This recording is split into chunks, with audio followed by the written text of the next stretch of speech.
রাজধানীতে অবৈধ দখলদার ফ্যাসিস্ট ইউনূস প্রশাসনের বিরুদ্ধে ছাত্রলীগের তীব্র প্রতিবাদ। রাজধানীতে অবৈধ দখলদার ফ্যাসিস্ট ইউনূস প্রশাসনের কর্তৃক গণতন্ত্র ধ্বংস, দেশবিরোধী কার্যক্রম ও প্রহসনের নির্বাচন আয়োজনের প্রতিবাদে ভোট বর্জনের দাবিতে এক বিশাল বিক্ষোভ মিছিল অনুষ্ঠিত হয়েছে।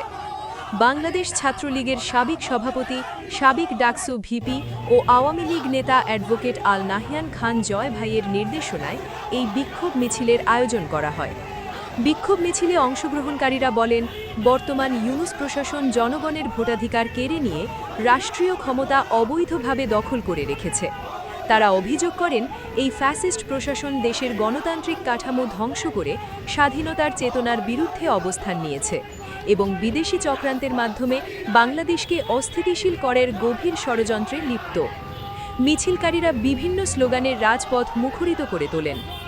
অবৈধ নির্বাচন মানি না, মানব না, ভোটাধিকার ফিরিয়ে দাও, ফ্যাসিবাদের পতন চাই, জয় বাংলা, জয় বঙ্গবন্ধু এমন স্লোগানে পুরো এলাকা উত্তাল হয়ে ওঠে। বক্তারা বলেন, বঙ্গবন্ধু শেখ মুজিবুর রহমানের আদর্শে বিশ্বাসী ছাত্র সমাজ কখনোই অবৈধ ক্ষমতা ও ফ্যাসিবাদী শাসনের কাছে মাথা নত করবে না। অ্যাডভোকেট আল নাহিয়ান খান জয় ভাইয়ের নেতৃত্ব ও দিক নির্দেশনায় ছাত্রলীগ সবসময় গণতন্ত্র, সংবিধান এবং জনগণের ভোটাধিকারের পক্ষে রাজপথে ছিল, আছে এবং থাকবে। তারা আরও বলেন, দেশের মানুষ আজ এই প্রহসনের নির্বাচন প্রত্যাখ্যান করেছে।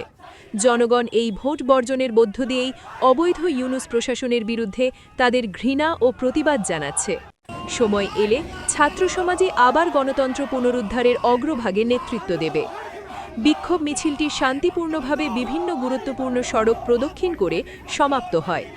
শেষাংশে নেতাকর্মীরা দেশ ও গণতন্ত্র রক্ষায় ঐক্যবদ্ধ আন্দোলন চালিয়ে যাওয়ার দৃঢ় প্রত্যয় ব্যক্ত করেন। আপনারা দেখছেন টিভি শহীদ, সত্যের পথে মানুষের কণ্ঠস্বর।